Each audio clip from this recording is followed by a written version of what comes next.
Good morning students. Shiva group of education में आपका हार्दिक स्वागत है, आपका हार्दिक अभिनंदन है।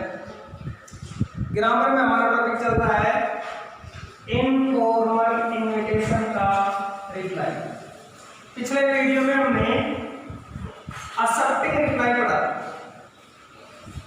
क्या पढ़ा था? Asserting reply.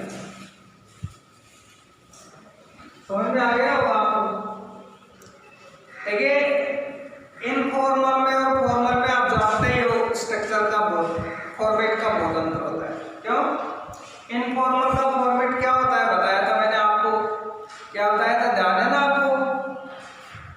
मैंने आपको बताया था इनफॉर्मल में फर्स्ट ऑफ ऑल हम क्या लिखते हैं? Sender's address. Sender's address. लेकिन सेंडर्स एड्रेस है ना, कोरेस्पोंडेंटिव एड्रेस होना चाहिए। डाक के उद्देश्य का पता होना चाहिए। ओके, इसके नीचे क्या लिखते हैं? इसके नीचे क्या लिखते हैं? डेट। जैसे आज 23 अगस्त है, ये आप विज्ञान में 23 अगस्त 2020। ओके, नंबर 3 पर हम क्या लिखते हैं? Address. ADDRESS।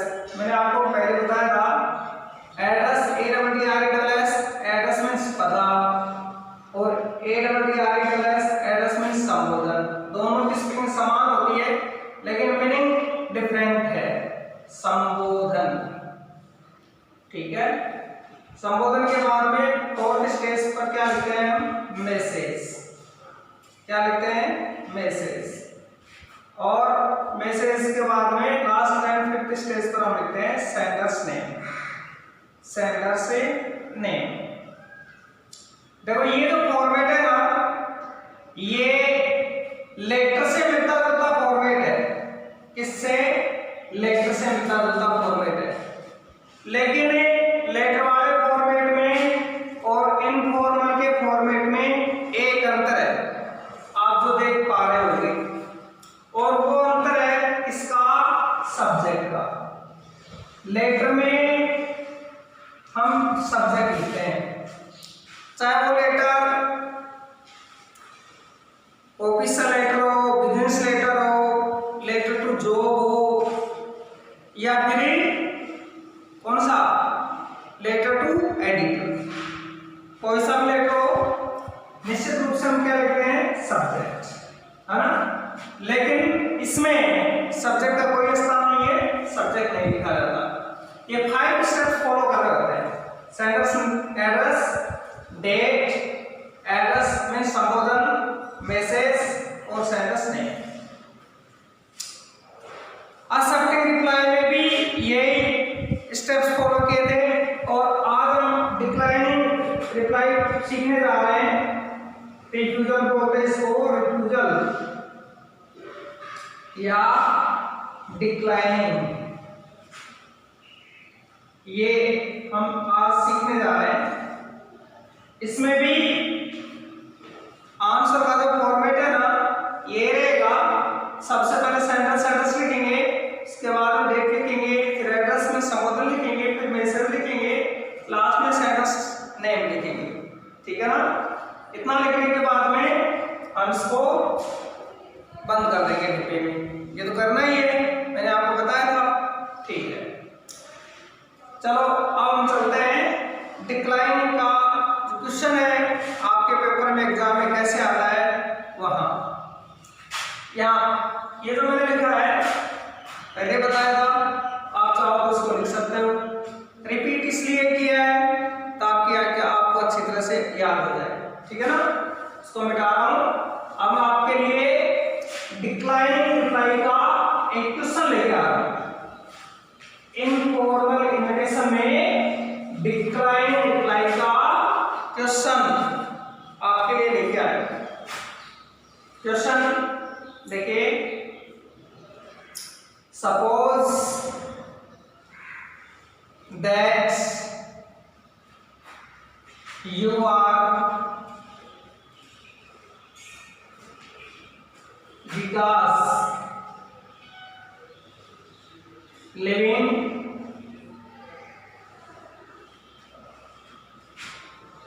Azad Nagar,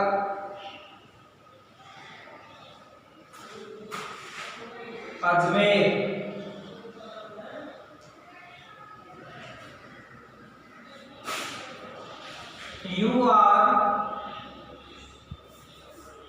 You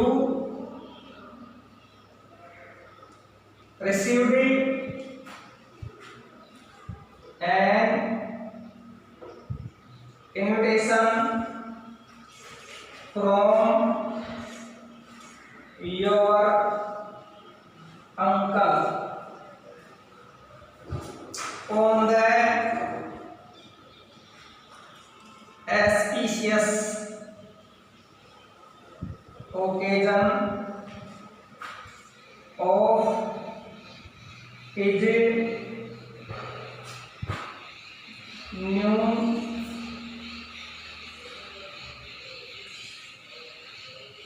गृह प्रवेश।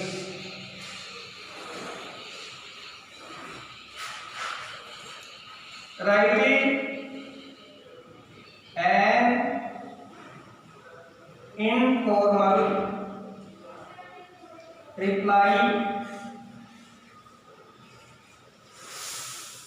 as you cannot attend the function। देखिए ये क्वेश्चन है डिक्लाइनिंग के लिए। क्वेश्चन समझ में आ गया होगा आपको, नहीं समझ में आया तो अभी बता रहा हूं मैं। देखिए क्वेश्चन है, सपोज कल्पना करो दैट कि यू आर विकास, तुम विकास हो, लिविंग रह रहे हो आजाद नगर अजमेर। आपका नाम विकास है, आप अजमेर के आजाद नगर में रह रहे हो। यू आपने रिसीव्ड प्राप्त किया एन इन्विटेशन, एक निमंत्रण। देखो आपने प्राप्त किया, यहाँ पर इसको प्रेजेंट टेंस में लिख सकते हैं यू हैव, यहाँ पर है लगाकर प्रेजेंट परफेक्ट में जाएगा। You have received an invitation, आपने एक निमंत्रण प्राप्त किया है फ्रॉम योर अंकल, आपके चाचा के पास से, on the auspicious occasion of his new griha प्रवेश, उनके नए गृह प्रवेश के शुभ अवसर पर।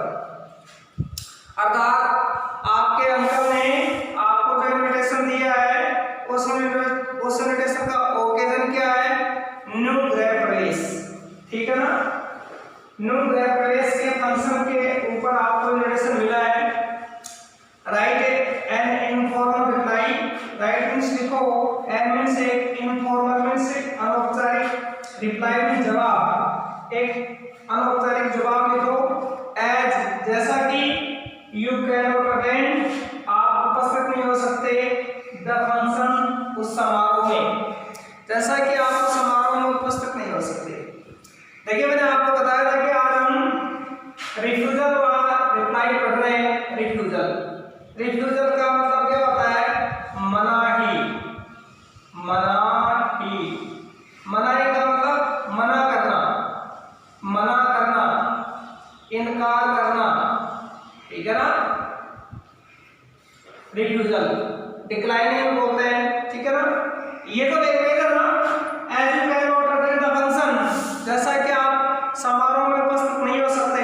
ये जो सेंटेंस है ना, ये सेंटेंस आपको ये कह रहा है कि आप उस समारोह में नहीं जा पाओगे, दैट मींस आपको इनकार करना है लिख करके कि भाई अंकल मैं आपके समारोह में नहीं आ सकता।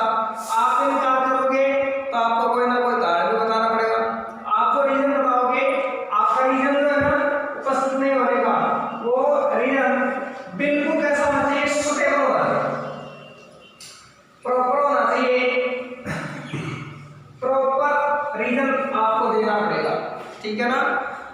ऐसा रीजन होना चाहिए कि वास्तव में वो जो रीजन है ना वो आपका उपस्थित होने के उसमें बाधक है, ठीक है ना। ये चीज आप ध्यान रखेंगे। तो मैं समझता हूँ कि ये क्वेश्चन आपको अच्छी तरह से समझ में आ गया होगा। चलो आप एक बार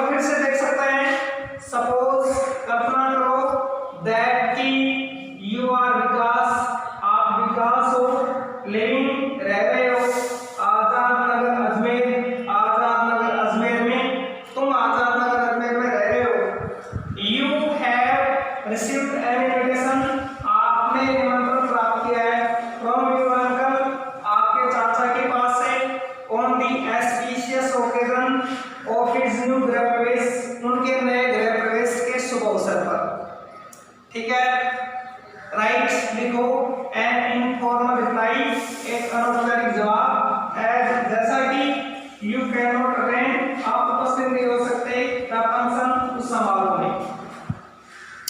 आपके एग्जाम में इनफॉर्मल डिक्लाइनिंग का रिप्लाई जो आएगा उसका लगभग ये क्वेश्चन का पैटर्न होगा, ठीक है ना।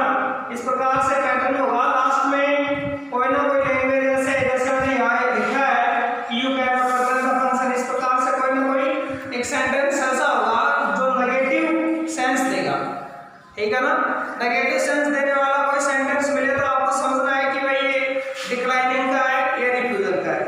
जरूरी नहीं है कि क्वेश्चन में डिक्लाइनिंग या रिफ्यूजल वर्ड आए, आपको समझना है, ठीक है ना। इसमें ऐसे भी हो सकता है जैसे as you can not attend the function, इसके स्थान पर और क्या लिखा जा सकता है,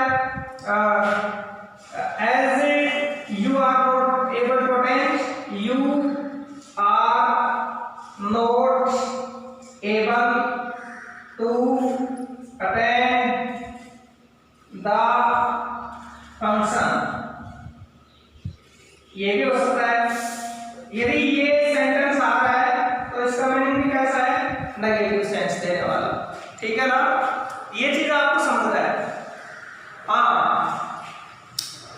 डायरेक्ट डिक्लाइनिंग वर्ड आ भी सकता है, नहीं भी आ सकता, रिफ्यूजल वर्ड आ भी सकता है, नहीं भी आ सकता, ठीक है ना। लेकिन आपको तो बस ये समझना है कि रिफ्यूजल और डिक्लाइनिंग का मतलब क्या है, मना करना। अब मना करने के हिसाब से कोई सेंटेंस इस प्रकार से आ सकता है, तो वो सेंटेंस आपको ध्यान देना है। ये जरूरी क्यों है, क्योंकि इसी से पता चलता है कि हमें रिप्लाई जो है एक्सेप्टिंग देनी है या डिक्लाइनिंग देनी है, ठीक है। इस सेंटेंस से हमें पता चल गया, हम समझ गए कि हमें जो रिप्लाई लिखनी है वो रिप्लाई कैसे लिखनी है, वो रिप्लाई हमें लिखनी है डिक्लाइनिंग, ठीक है ना। ये क्वेश्चन आप अपने नोटबुक में लिख लें और खुद भी इस क्वेश्चन को समझने का प्रयास करें। क्वेश्चन के संबंध में किसी प्रकार का कोई डाउट हो तो आप पूछ सकते हो कमेंट करके, ठीक है। अब मैं इसको यहाँ से रिमूव कर रहा हूँ और आपके लिए इस क्वेश्चन का क्या सॉल्यूशन होगा, आपको इस क्वेश्चन का क्या आंसर लिखना चाहिए, ये मैं आपके लिए लिख के बता रहा हूँ। तो मैं यहाँ से इसको हटा रहा हूँ, आप अपने नोटबुक में लिख लेना, ठीक है।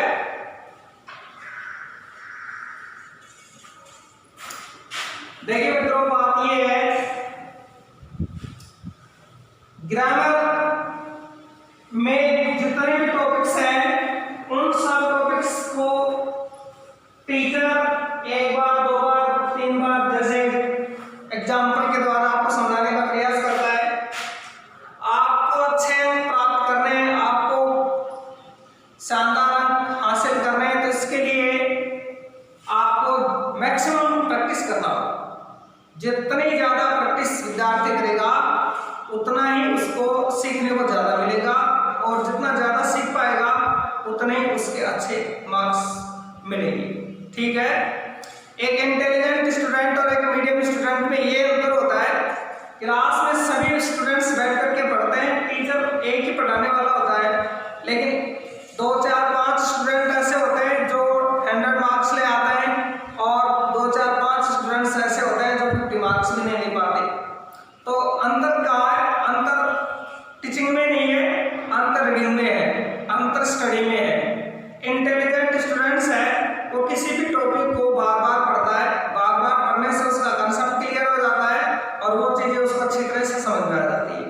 जबकि एवरेज स्टूडेंट होता है ना, वो पहली बात सारे टॉपिक्स तक वह पहुंचता नहीं है, और यदि सारे टॉपिक्स तक वह पहुंच भी जाए तो फिर वो ज्यादा प्रैक्टिस नहीं कर पाता, और प्रैक्टिस नहीं कर पाएगा तो वह इसी वजह से बहुत पीछे रह जाता है।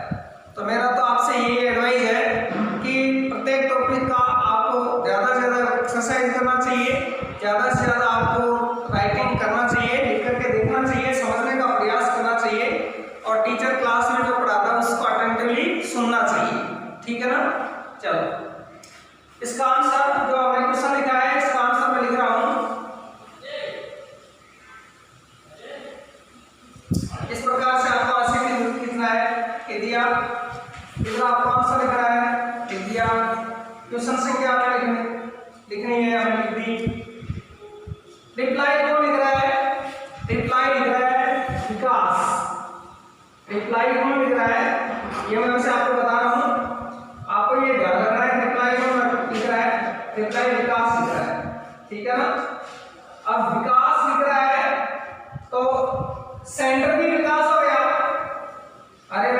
लिखने वाला भेजने वाला, लिखने वाला भेजने वाला एक ही तो बात है, सेंडर भी विकास हो गया। तो यहाँ तो हम एड्रेस लिखेंगे ना, तो एड्रेस किसका लिखा जाएगा, एड्रेस विकास का लिखा जाएगा, क्योंकि रिप्लाई विकास दे रहा है, विकास रिप्लाई दे रहा है, तो सेंडर विकास है, तो सेंडर का यह एड्रेस लिखा जाएगा। विकास कहाँ रह रहा है, आजाद नगर अजमेर में रह रहा है। कहाँ रह रहा है, आजाद नगर अजमेर, यहाँ रह रहा है ना। तो ये आपको एड्रेस लिखना है यहाँ, ठीक है। हमने लिख दिया आजाद नगर अजमेर। कहीं आपको कॉमा लगाने की आवश्यकता नहीं है, कहीं आपको फुल स्टॉप लगाने की आवश्यकता नहीं है, बिल्कुल सिंपली इस प्रकार से लिखना है, ठीक है ना। इसके बाद क्या लिखना है, इसके बाद डेट लिखनी है। जैसे विकास आज की डेट में रिप्लाई लिख रहा है, तो आज की डेट लिखेंगे, आज की डेट क्या लिखेंगे, 23 अगस्त 2020। आज की डेट हो गई। डेट के बाद में क्या लिखते हैं, संबोधन, ठीक है। विकास रिप्लाई किसको लिख रहा है, विकास रिप्लाई लिख रहा है अपने अंकल को, ठीक है ना। तो संबोधन में क्या लिखेंगे, डियर अंकल, हो गया, डियर अंकल हो गया। चलो अब क्या लिख रहा है, नंबर 4 स्पेस पर हमें लिखना है मैसेज। क्या लिखना है, मैसेज। तो देखिए आपके पास इनविटेशन आया है, सबसे पहले तो आपका बनता है कि आप उस इनविटेशन के लिए अपने अंकल को थैंक्स दें। आगे समझ में बताना है, तो लिखेंगे I am very glad to receive the invitation.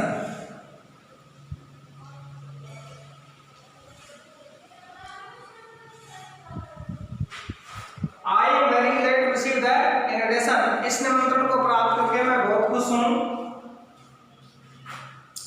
You are arranging a programme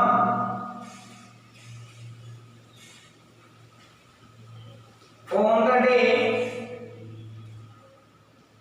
of your new गृह pravesh.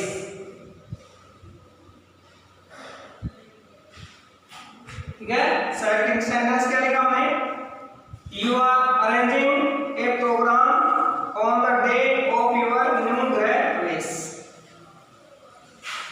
On September 5, 2020 Monday at 11:15 AM. The function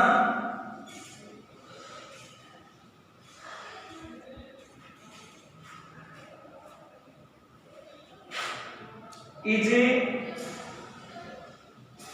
auspicious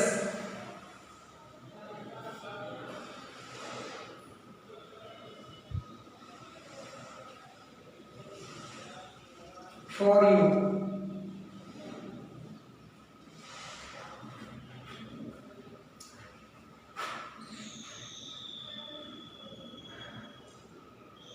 As you know,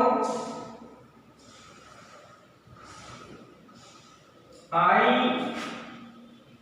have attended your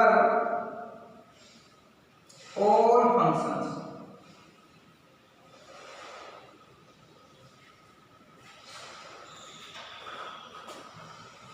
But this time it is not possible.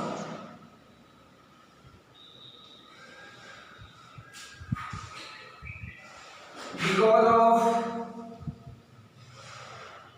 an urgent official work on the same day.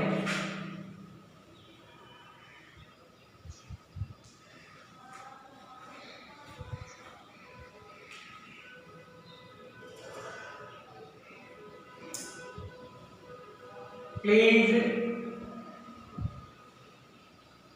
don't mind.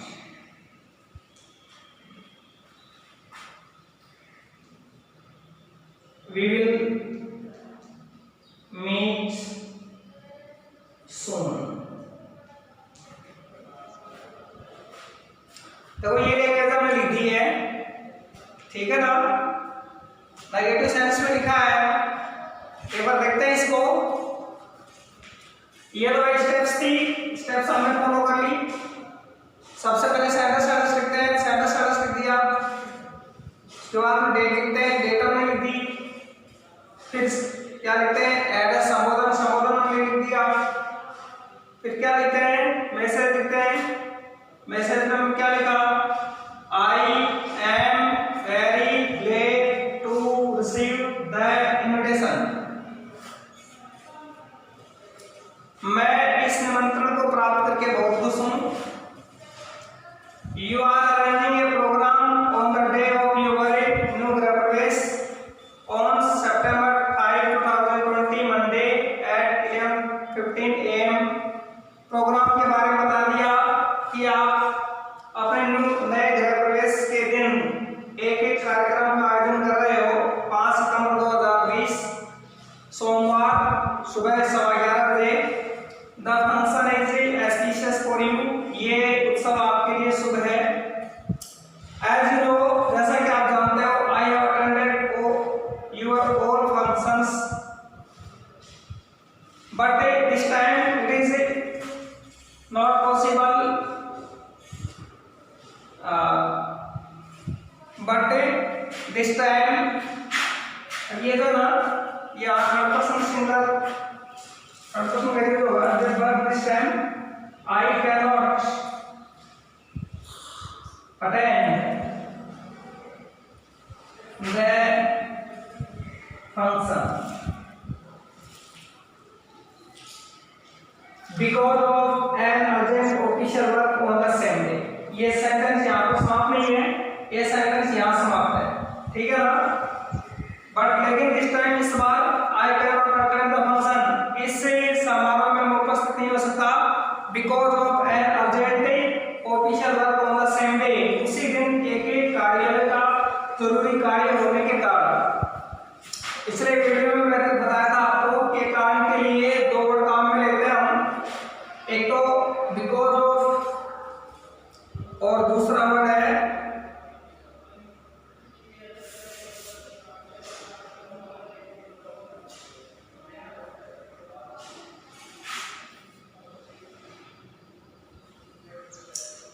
Due to. ये दोनों word है ना, दोनों का meaning होता है के कारण, ठीक है। ये हो गया, ठीक है। प्लीज डोंट माइंड, कृपया बुरा मत माने। वी विल मीट सून, हम शीघ्र ही मिलेंगे। हो गया। लास्ट एंड 5th स्टेप क्या बच गया, सेंडर्स नेम। तो इसी क्रम में नीचे ये जो है ना, ये इसी क्रम में नीचे लिखना है, ठीक है। फिर उसके नीचे एक लाइन छोड़ करके क्या लिखेंगे, सेंडर्स नेम। तो सेंडर्स में क्या लिखेंगे, योर्स विकास। ये हो गया सेंडर्स नेम। यहाँ लिखना है कितने 5 स्टेप्स फॉलो हो गए, 5 स्टेप्स फॉलो हो गए, ठीक है ना। बिल्कुल इजी लैंग्वेज है, इसमें कोई हार्ड चीज है नहीं। बस हमने सिंपल सी ये बात बताई है कि आपका इनविटेशन मेरे को मिल गया है। आपके इनविटेशन को प्राप्त करके मैं बड़ा खुश हूँ। फिर इन्विटेशन किस अवसर पर मिला है, तो ये चीजें थोड़ा सा हमने मेंशन किया है कि आप ना अपने नए गृह प्रवेश के दिन एक कार्यक्रम का आयोजन करने जा रहे हो। नया गृह का प्रवेश कब है? 5 सितंबर मंडे को है, सुबह 11 बजे। The function is auspicious for you, ये उत्सव आपके लिए शुभ है। और फिर हमने यहाँ पर थोड़ा सा इंश्योर करने का प्रयास किया है, एज यू नो, जैसा कि आप जानते हो, I have attended your all functions, मैं तुम्हारे सभी समारोह में उपस्थित हुआ हूँ। बट दिस टाइम, लेकिन इस बार I can not attend the function, मैं इस समारोह में उपस्थित नहीं हो सकता। ये सुटेबल रीजन है because of an urgent official work on the same day, क्योंकि उसी दिन एक जरूरी कार्य का काम है। तो यहाँ थोड़ा सा रिक्वेस्ट भी हमने किया है, हम भाई रिग्रेट भी आप कर रहे हैं। ये तो प्लीज लिख करके मैंने सेंटेंस लिखा है, ये अपने आप में एक रिग्रेट की बात है, पश्चाताप एक दुख की बात है। प्लीज डोंट माइंड, कृपया बुरा न माने। और फिर थोड़ा सा और इंश्योर किया है, वी विल मीट सून, हम शीघ्र ही मिलेंगे। ओके। और नंबर 5 में क्या लिखना है हमें? नंबर 5 में हमें लिखना है भैया सेंटर से नेम। तो सेंटर कौन है? कौन रहा है? विकास लिख रहा है, तो यहाँ पर हमने लिख दिया योर से विकास। केवल इतना ही, योर्स विकास। ये योर्स वर्ड है ना, ये कंप्लीटली मीनिंग दे रहा है आपका बेटा, योर सन। यहाँ पर सन लिखने की आवश्यकता नहीं है, क्योंकि क्वेश्चन में सारी चीजें है ना वो फिक्स है। यहाँ पर भी हो गया डियर अंकल, लिखने अंकल को लिख रहा है, तो लिखने वाला कौन है? बेटा है। तो फिर यहाँ पर योर्स के आगे अंकल लिखने, सन लिखने की आवश्यकता नहीं है। योर्स के आगे ठीक क्या लिख देंगे हम? विकास। ठीक है ना, समझ में आ गया होगा। तो भैया मैंने आपको इन्विटेशन के इस टॉपिक में फॉर्मल का एक्सेप्टिंग और डिक्लाइनिंग दोनों बताया, कैसे लिखते हैं, और इनफॉर्मल के दोनों बता दिए। डिक्लाइन बताए, एक्सेप्टिंग पिछले वीडियो में बता दिया था। आज के वीडियो में हमने बात की है डिक्लाइनिंग की। ठीक है ना, एक एक एग्जांपल मैंने आपको यहाँ पर बता दिया है। विशेष रूप से आपका ये पैटर्न है, ये फॉर्मेट है, इसको फॉलो करना है, इस हिसाब से लिखना है जैसा मैंने लिखा है, बिल्कुल। ठीक है ना, जहाँ पर सेंटेंस समाप्त होता है वहां पर फुल स्टॉप लगाइए, जहाँ कॉमा की आवश्यकता है वहां पर कॉमा लगाइए, जहाँ पर कैपिटल लेटर की आवश्यकता है वहां पर कैपिटल लेटर लिखिए। एक चीज ये भी ध्यान रखना, कॉमा जो आता है ना, कॉमा के बाद में नाउन है तो एक अलग बात है, बाकी नाउन नहीं है ना, हमेशा लेटर आता है तो स्मॉल आता है, याद रखना। ठीक है ना, तो स्मॉल और कैपिटल लेटर का भी ध्यान रखना चाहिए, फुल स्टॉप का ध्यान रखना चाहिए, स्पेलिंग का ध्यान रखना चाहिए, कॉमा का ध्यान रखना चाहिए। कौन कौन सी चीजें हमें लिखनी है, थोड़ा सा शॉर्ट में लिखने का प्रयास करना चाहिए। शॉर्ट एंड स्वीट लैंग्वेज है ना, वो अट्रैक्टिव होती है, इस प्रकार से हमें फॉलो करना है।